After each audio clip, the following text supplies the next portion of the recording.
ሰላም ውድ የኪኮፍ አበሻ የዩቲዩብ ቻናል ተከታታዮቻችን እንደምን አላችሁ ስል እንጠይቃለን። ታዲያ ዛሬ በጣም ብዙ መረጃዎች አሉ። ተምኔላችን የፊት ገጻችን ላይ እየተመለከታችሁት እንዳለው ብዙ አሳሳቢ መረጃዎች አሉ። በዝውውር በዜና በኩል በጣም ብዙ ክለቦች ንቁ ተሳትፎ እያደረጉ ነው። እንደ ኒውካስትል፣ እንደ ማንቸስተር ዩናይትድ እንዲሁም ደግሞ አርሰናልንም ጨምሮ በጣም ከባባድ ዜናዎች አሉ። ሌላኛው ደግሞ በፔፕ ጋርዲዮላ ዙሪያ የወጣ አዲስ ዜና አለ።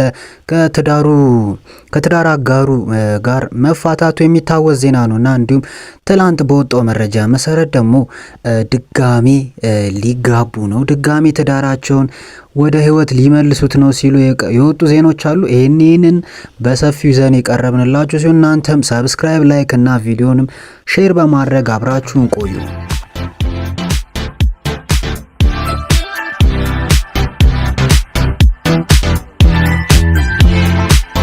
ማንቸስተር ዩናይትድ ላይ ስንጀምር እንግዲህ ሰበር ዜና ወጥቷል። የሚሆነው አማድ ዲያሎ ወደ ቡድን ስብስቡ መመለሱ ነው። አማድ ዲያሎ በቀጣይ ሳምንት ሙሉ ለሙሉ ወደ ልምምድ ይመለሳል ሲል ነው ፋብሪዚዮ ሮማኖ ያጋራው መረጃ የሚያመለክተው። ይህም ታዲያ ለቀይ ሰይጣናቶቹ ትልቅ እፎይታን ይሰጣል ማለት ነው። እንደምናውቀው የአውሮፓ ሊግ ግማሽ ፍጻሜ መድረሳቸው ይታወሳል። እናም በዛው በሚጫወቱበት ሳምንት ነው እሱ ወደ ልምምድ የሚመለሰው። ምናልባት አሞሪም እረፍት ለመስጠት ያክል ወዲያው ልጁ ላይ ሪስክ መውሰድ እንደማይፈልጉ ይታወቃልና የሚያጩቱት አይመስለኝም። ስለዚህ ቀስ እያለ ወደ ቡድኑ ስብስብ ይካተታል ተብሎ ነው የሚጠበቀው። በማንቸስተር ዩናይትድ በኩል ከዚህ ሌላ በጣም ብዙ መረጃዎች አሉ። ራስመስ ሆይሉንድን ከአዴሞላ ሉክማን ጋር መቀየር ይፈልጋሉ ሲል ነው ዴይሊ ሜል ይዞት የወጣው መረጃ የሚያመለክተው። አዴሞላ ሉክማን እንግዲህ የአትላንታው 10 ቁጥር ተጫዋች ምን አይነት ድንቅ ብቃት እያሳየ እንደሆነ እንገኛለን። በተለይ በዚህ ሲዝን ትንሽ ከአሰልጣኙ ጋር ከጋስፔሪኒ ጋር ትንሽ ግጭት ውስጥ ቢገባም አምና ባላንዶር ላይ ምን ያክል ጥሩ ደረጃ እንደተሰጠው ተመልክተናል። በዚህ ዓመት ደግሞ እንቅስቃሴው በጣም ድንቅ የሚያስብል ነው። በፉላም በሌስተር በነበረበት ጊዜ ግን ጥሩ ብቃትን ሳያሳዩ ወጥቶ ነው ወደ አትላንታ ሄደው። ነገር ግን አትላንታ እንደ አዲስ ተገንብቶ ይሄ ልጅ በጣም ጥሩ ብቃትን እያሳየ ለሀገሩም ላይ ናይጄሪያ ብሔራዊ ቡድንም በጣም ጥሩ ብቃት ነው እያሳየ የሚገኙና ማንቸስተር ዩናይትድ ይህንን ተጫዋች በራስመስ ሆይሉንድ ከአትላንታ ጋር መቀያየር ይፈልጋል የሚለው ዜና በዴይሊ ሜል በኩል ተጋርቷል። እንዲሁም ማንቸስተር ዩናይትድን የተመለከተ ሌላ መረጃ ስንመለከት ጄምስ ማካቲን የማንቸስተር ሲቲውን የ22 ዓመት ታዳጊ ተጫዋችን ማስፈረም ይፈልጋሉ ሲል ነው ዘሰን ይዞት የወጣው መረጃ የሚያመለክተው። እንግዲህ ጄምስ ማካቲ በፔፕ ጋርዲዮላ በኩል ጥሩ እድገት እየተሰጠው የሚገኝ ተጫዋች ነው። ጨዋታዎች ላይም ቋሚ ሆኖ እየጀመረ ነው እንደምንመለከተው ከሆነም። ስለዚህ ለማንቸስተር ዩናይትድ ቀላል ዝውውር ይሆናል ተብሎ አይታሰብ። ነገር ግን እንደ ሀሳቤ ደረጃ ነው እንጂ ገና እንቅስቃሴ አልጀመሩበትም፣ እያስቡበት ነው ሲል ያስነበበው ዘሰን። ወደ ሌላ ክለብ ከማምራታችን በፊት እዚሁ ከማንቸስተር ጋር የሚያያዝ አንድ ዜና አለ። ይህም ሊያም ዴላፕን ይመለከታል። ሊያም ዴላፕን ማንቸስተር ዩናይትድ ማስፈረም እንደሚፈልግ ዴቪድ ኦርንስቴን ያስነበበው ዜና ረገጥ አድርጎ ያስነበበው ዜና እንዳለ ሁላችንም የምናውቀው ነገር ነውና፣ ነገር ግን ዴላፕን የሚፎካከር ሌላ ክለብ መጥቷል ሲል ነው ያሳወቁት። ኒውካስትል ዩናይትዶች ናቸው ይህንን የኢፕስዊቹን ጨራሽ አጥቂ ማስፈረም የሚፈልጉትና ይህን ሰሞን በዚህ ሳምንትም ከክለቡ ተወካዮች ጋር ለመነጋገርም ቀጠሮ ይዟል ሲል ነው ዘታይምስ ይዞት የወጣው መረጃ የሚያመለክተው። እናም ዩናይትድ ፉክክር ውስጥ ገብቷል፣ ብቻውን አይደለም እዚህ ርዕስ ውስጥ ያለው እያለን ይገኛል ዜና። ሌላኛው አርሰናልን ይመለከታል። ወደ አርሰናል ስንመታ 2 መረጃዎች ይዣለሁ። ይህ ማርቲን ዙቤሜንዲን እንደሚያስፈረሙት እርግጠኛ ናቸው ሲል ነው ዘሰን ይዞት የወጣው መረጃ የሚያመለክተው። እንዲሁም ከሪያል ማድሪድ ምንም አይነት ስጋት እንደማያድርባቸው ነው እየተነገረ ያለው። የክረምቱ የዝውውር መስኮት እንደተከፈተው ወዲያውኑ እንደሚያስፈርሙት እርግጠኛ ሆነው ቀርበዋል ነው የተባለው። በአርሰናል በኩል ሌላው ሰበር ዜና እየተባለ ያለው ፋብሪዚዮ ሮማኖ ያጋራው መረጃ ነው። ይህም ለፓርቴ አዲስ ውል አቅርበውለታል፣ ንግግሮችም እየተካሄዱ ይገኛሉ ሲል ነው ፋብሪዚዮ ሮማኖ ያጋራው መረጃ የሚያመለክተን። ይህም ለአርሰናል ምን አይነት ጥሩ ዜና እንደሆነ እንደምናውቀው ነው። በዚህ ሲዝን ቶማስ ፓርቴ እያስመለከተን ያለው ብቃት ጣራው ላይ ያለው ብቃት ነው። በጣም የሚገርም ብቃት ነው። ከሪያል ማድሪድ ሁሉንም ጨዋታ ለአርሰናል በተጫወተበት በዚህ ሲዝን ሁሉንም ጨዋታ የአርሰናል የልብ ምት ሆኖ እያሳለፈ የሚገኘው ተጫዋች ነው እና ምን አይነት ጥሩ ተጫዋች እንደሆነ እየተመለከት ነው። እናም ሊያራዝምም ነው ውል አቅርበውለታል። ሂር ዊ ጎ ሱን ሲል ነው ፋብሪዚዮ ሮማኖ ያጋራው መረጃ የሚያመለክተው። ሌላው ወደ ሌሎች ዜኖች ስናመራ እንግዲህ ጥቃቅን የሚባሉ ዜኖች አሉ። እነሱን ላቅርብላችሁና ወደ ፔፕ ጋርዲዮላ ወደሚገርመው ዜና እናልፋለን። ይህም በትዳሩ አዲስ ዜና መውጣቱን ነውና ይህንንም ይዘንላችሁ እንቀርባለን። ወደ ሌሎች ዜና ስናልፍ አትሌቲኮ ማድሪድ እንመለከታለን። አትሌቲኮ ማድሪድ የቶተናምን 2 ተጫዋቾችን በዚህ ክረምት ማስፈረም ይፈልጋል ተብሏል። እኚህም ተጫዋቾች እንግዲህ ቶተናም እሺ የሚል አይመስልም፣ ግን ሮድሪጎ ቤንታንኩርን እና ክርስቲያን ሮሜሮን ነው ማስፈረም ይፈልጋሉ ሲል ዘ ታይምስ ይዞት የወጣው መረጃ የሚያስነብበው። ሮድሪጎ ቤንታንኩር በዚህ ሲዝን ለቶተናም ሆትስፐርስ ምን አይነት ድንቅ ብቃት እያሳየ እንዳለ እንመለከታለን። ክርስቲያን ሮሜሮ ደግሞ የቶተናም የልብ ምት የሆነ ተከላካይ ተጫዋች እንደሆነ እናውቃለን።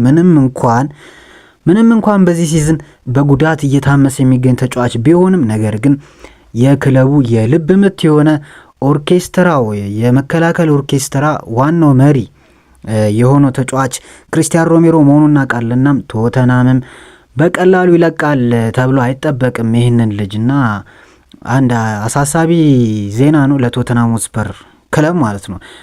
ሌላኛው ዜና ማንቸስተር ሲቲን ይመለከታል። ማንቸስተር ሲቲ ኦስካር ቦብ ላይ ሌላ ጉዳት እንደተከሰተ እየተናገረ ይገኛል እና ምናልባት ሲዝኑ ሙሉ ሊያልፈው ይችላል ነው ሲል ዴይሊ ሜል ይዞት የወጣው መረጃ የሚያስነብበው። ኦስካር ቦብ እንግዲህ ምን አይነት ድንቅ ብቃት እንዳለው አምና ላይ ትንሽ ፔፕ ጋርዲዮላም እድል እየሰጡት ተመልክተነዋል። በዚህ ሲዝንም ወደ መጀመሪያው አካባቢ እድል ተሰጡት ነበር። ከዛም ጉዳት አጠቃው፣ ይኸው እስካሁን እየተጫወተ አይገኝም እና አመቱንም በዚሁ ሊጨርስ ይችላል ሲል ነው ዴይሊ ሜል ያስነበበን ዜና የሚያጋራ። ሌላኛው ዴይሊ ሪከርድ የተሰኘው የፊት ገጽ ያስነበበው ዜና ኒውካስትል ዩናይትድ ዴላፕ ላይ ያለውን ፉክክር ቅድም ገልጸንላችሁ ነበር። አሁን ደግሞ የሬንጀርሱን ታዳጊ ተጫዋች ኦሊቨር ጉድብራንድ የተባለውን ተጫዋች ማስፈረም ሊያስፈረሙ መቃረባቸውን ነው እየገለጸ ያለው። ይህ የ16 ዓመት ታዳጊ ተጫዋች የሬንጀርሱ ተጫዋች ድንቅ ብቃት ያለው ጨራሽ አጥቂ መሆኑ እየተነገረ ይገኛልና ኒውካስትልን ተጫዋች ማስፈረም እንደሚፈልግ ነው እየተነገረ ያለው። ሌላኛው ኬቨን ዴብሮይነ በዚህ ዓመት ምንም ኮንትራቱን እንደማያራዝም ነው እየተነገረ ያለው። ምክንያቱም ክለቡ ራሱ እስካሁን ድረስ ኮንትራት እንዳላቀረበለት ይታወቃልና በንግግርም አሰልጣኙና ክለቡ የወሰኑት ውሳኔ ነው ሄደው እንደማያስፈልጋቸው ይሄ ተጫዋች መንገራቸውና ተጫዋቹም ልቡ እንደተነካ መናገሩ የቅርብ ጊዜ ትውስታችን ነው። ታዲያ የፊፋ የዓለም ክለቦች ዋንጫን ለመጫወት ሲል ይቆያል ሲሉ ነበረ። ነገር ግን እንደማያራዝም ዴይሊ ሚረር ይዞት የወጣው መረጃ ያመለክተናል ማለት ነው። ሌሎች ዜናዎችን ለአንድ የመጨረሻ ዜና ለመመልከት ያክል ሆድሰን ኦዶይን ይመለከታል። የኖቲንጋም ፎረስቱ ድንቅ ተጫዋች ምንም እንኳን ከኤላንጋ ጋር ጥሩ ፉክክር ቢገጥመውም በዚህ ሲዝን ወደ ሴሪያ እና ወደ ሌሎች የፕሪሚየር ሊግ ክለቦች የመዘዋወር ቻንስ አለው ሲባል ነው እየተገለጸ ያለው። ይህንንም ስካይ ስፖርት ነው ይህን ዜና ይዞት የወጣው። እናም ሮማ፣ ናፖሊ እና 2 የተለያዩ የፕሪሚየር ሊግ ክለቦች እሱ ላይ ፍላጎት አላቸው ሲባል ነው የገለጸው። እናም ይህ ድንቅ የኖቲንጋም ፎረስቱ ተጫዋች ነው ወደ ሌሎች ክለቦች ሊዘዋወር ይችላል ሲል ነው ስካይ ስፖርት ይዞት የወጣው መረጃ የሚያመለክተን። አሁን እንግዲህ ወደ መጨረሻውና ወደ ዋነኛው ዜናችን ስናልፍ የፔፕ ጋርዲዮላ እና የክሪስቲና ሴራ የትዳር ጉዞ ድጋሚ መገንባት ጀምሯል ሲል ነው ዴሊ ሜል ይዞት የወጣው መረጃ የሚያመለክተው። እነዚህ ታዲያ እንዴት ሊመለሱ ቻሉ የምትሉ ከሆነ እንዴት እንደዚህ አይነት ውሳኔ ሊያጤኑ ቻሉ የምትሉ ከሆነ የማንቸስተር ሲቲው አሰልጣኝ ፔፕ ጋርዲዮላ ያለፉትን 3 ቀናት በባርሴሎና ማሳለፉ ይታወሳል። እናም እዛ በቆየበት ጊዜ ነው እዚህ አይነት ውሳኔ ላይ ለመድረስ የወሰኑት። ኤል ናሽናል የተባለው የካታላን ጋዜጣ እንደተናገረው ከሆነ ጋርዲዮላና ሴራ ድጋሚ ሌላ እድል ለመሰጣጠት እየተዘጋጁ ይገኛሉ። ድጋሚ ሰከንድ ቻንስ ሊሰጣጡ ነው፣ ድጋሚ ወደ ትዳራቸው ሊመለሱ ነው ሲል ያስነበበው ዜና ያመለክተናል። ወደ ባርሴሎና የተመለሰበት ምክንያት ለፋሲካ በዓል ነው መሆኑ ይታወሳል። እሁድ ዕለትና ለፋሲካ በዓል ሲል ተመልሶ እዛው 3 ቀንም መቆየቱ ይታወሳል። ስለዚህ በዚህ ጊዜ ነው ታዲያ ሁለቱ ጥንዶች ሁለቱ የትዳር አጋሮች የፈረሰውን ትዳራቸውን ድጋሜ ለማደስ ጥረት የጀመሩት ሲል ነው ኤልናሽናል የሚናገረው። ኤልናሽናል የተናገረው ነው ዴሊ ሜል ያወጣው። እናም ፔፕ ጋርዲዮላ እና ሴራ ክሪስቲና ሴራ የፋሽን ኢንተርፕረነር ነች። በ1994 ነው የተዋወቁት በፈረንጆቹ ዓመት። ነገር ግን 2014 ላይ ነው ትዳር የመሰረቱት 2014 ላይ ነው።